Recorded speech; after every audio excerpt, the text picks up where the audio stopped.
real honour to come and talk to you. I might know some of you, I might not, but I think what Camden's Giving's doing, apart from poaching our best staff from every organisation, but that just goes to highlight how good they are, because people want progression in life, and it's good. I said to my team when, well, first I heard from Natasha, like, oh Nash, you're still talking to me. I'm like, yeah, don't worry, because it's good. In life you've got to have progression, and I think it's a strong message about today that progression doesn't just happen. It takes action. It takes effective action. So I'm going to talk to you about some stuff of effective action in my life. And Natasha's asked me to talk about one specific one. I'll talk to you about more as well. But it's quite radical, and it might not be me as a politician now telling you what I done then, but you'll understand why. So I came to this country in 1976. Couldn't speak a word of English. And my mayor of charity is now Hopscotch, because they supported my family at that time who needed support. And when I was 14, or actually when I was 15, that was probably my first point of campaigning. I didn't realize it, but actual political, with a small p, campaigning, which what we done was, there was lots of Bangladeshi families in bed and breakfast, hostels, hotels, and one family actually burned to death in Westminster, placed there by Camden. There was about 300 families, I think, in bed and breakfast, and what we decided to do was that housing's always been an issue, it's an issue now as well. We decided to occupy the council chamber. So effective radical action. When I was a teenager, I'm not now, but at that time we took over the council chamber, and they could have got the police and kicked us out, probably been easy, but the publicity and the headlines would have been really bad. So what happened after that with the conversation, this wasn't just me alone. I was a volunteer at Bengali Workers. It used to be called Action Group, but they had to drop the action because of I think Charity Commission rules changed, and you had to be association, not too much action. So now they're Bengali Workers Association, and I used to go there. So we worked with them, and there were families that took over and slept, I think, in the council chamber for a couple of weeks. And we had some of the councillors and cabinet members stayed with us. And one of them was a good friend of mine now, he's a very close friend, and we discussed, what happened. And as it happened, at the end of that, the council found properties for them. So that was effective action that actually works. And then for me, I then got involved with, I suppose getting involved in politics it just sort of happens sometimes in your life. So in 1989, after that, there was a lot of racism. And if you're my colour, if you're black, if you're Asian, or if you're someone from the LGBT community, there was a lot of racism around. Camden wasn't the Camden we know today. And those changes didn't just happen. We were getting attacked left, right and centre. Our people, Bangladeshi people, were mainly restaurant workers, couldn't go home without the fear of being stabbed. Their families were at home praying for their parents to come home, or dad to come home alive. So what we decided to do was, it's now Camden's People's Theatre. The council gave us an office there, and again with Bengali Workers Association, I think the mobile phones just started. So they gave us 2 mobile phones, and we got a minibus. We were using the minibus to transport people home so that they could go home safely. And also we called ourselves Cabinet Monitoring Group, and we were also monitoring police activity, because the police was very racist at that time. An incident happens, instead of going and supporting the victims, they were almost supporting the perpetrators. And we had some young people, because I was a youth worker, just joined. We had young people that were shoved into the back of minibuses or the police vans and beaten up by the police who were meant to be supporting them.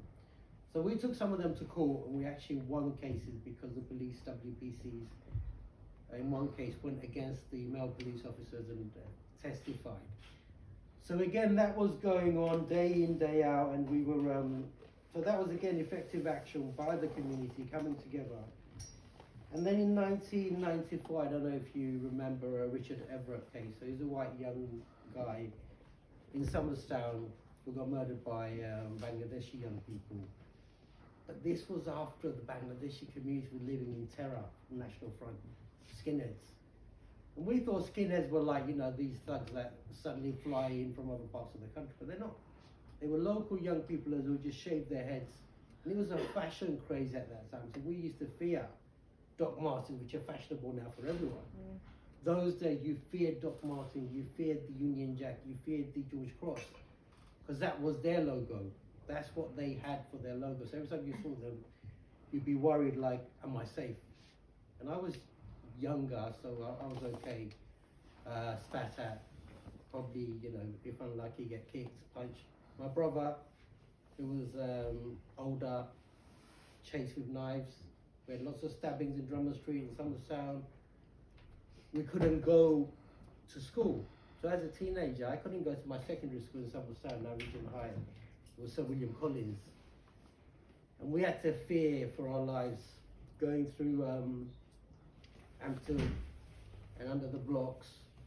And we had to like be very scared and afraid. So what I wanted to do then was look at a way of getting this racism and this youth conflict to calm down and bring the young people together. So I used football, and the project was called Camden United, to bring the young people together, because again, sport can be a great uniter, as we've seen with the World Cup and with the European Championship as well. So what that done was we brought young people from Somerstown, young people from Drummond Street, young people from Robert Street, which were mainly white from Somerstown and Robert Street and Drummond Street, Bangladeshi together, using football. We took them to international tournaments, and at one game there was, most of our players were white on the pitch, our goalkeeper was Bangladeshi, and it was in Holland, and the Dutch players were being racist to our goalkeeper, calling him the P word. And all our white players stood up for the goalkeeper. I'm like, hold on, normally you call him the P word when we're back home. All of a sudden there was this national, this is a colleague of mine, you know, thinking he's with us. So that built up friendships in Holland, and then we went to other parts of the world, Denmark, Norway, Sweden with the team. So when they came back, if the Bangladeshi ones walked in Somerstown, walked in Robert Street, the other white kids want to beat him up. No, sorry, we know him. This is so and so.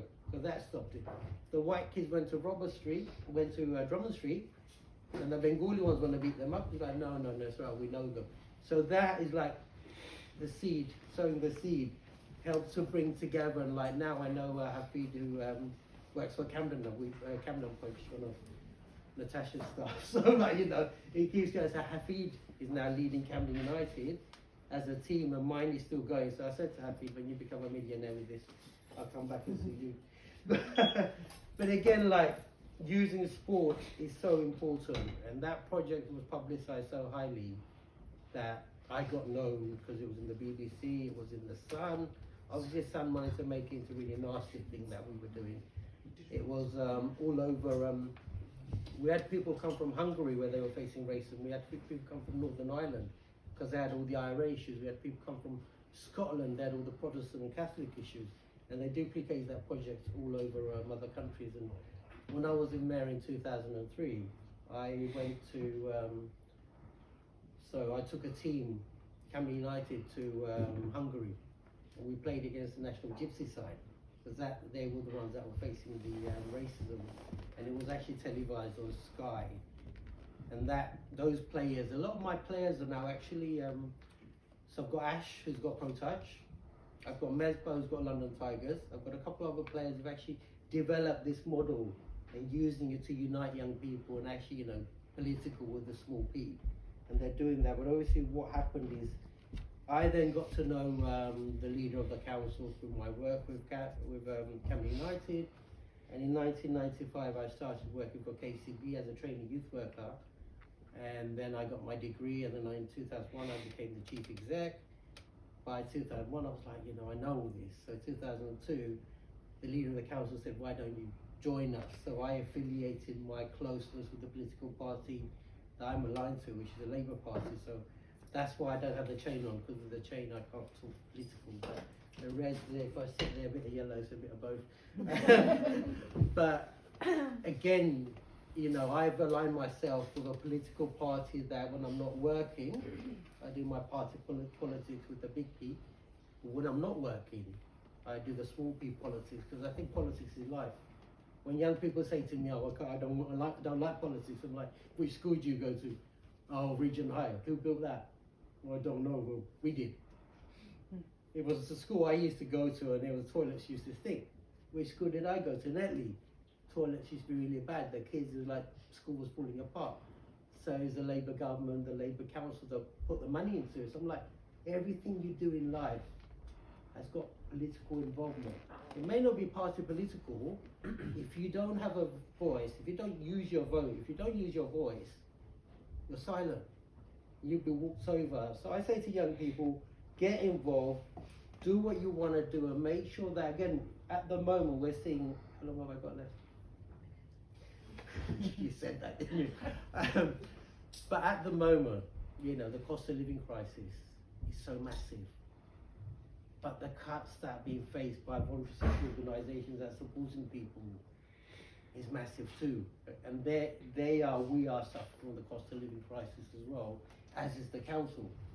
So the council lost about 350 million from government funding over the last, since 2010. So everyone is suffering, and what we need to do, what you need to do, is think about how you can raise your voice. And all these people that are going on strikes, teachers never want to go on strike. No ambulance person wants to go on strike. No one working in the NHS, yeah, it's great to give NHS people claps.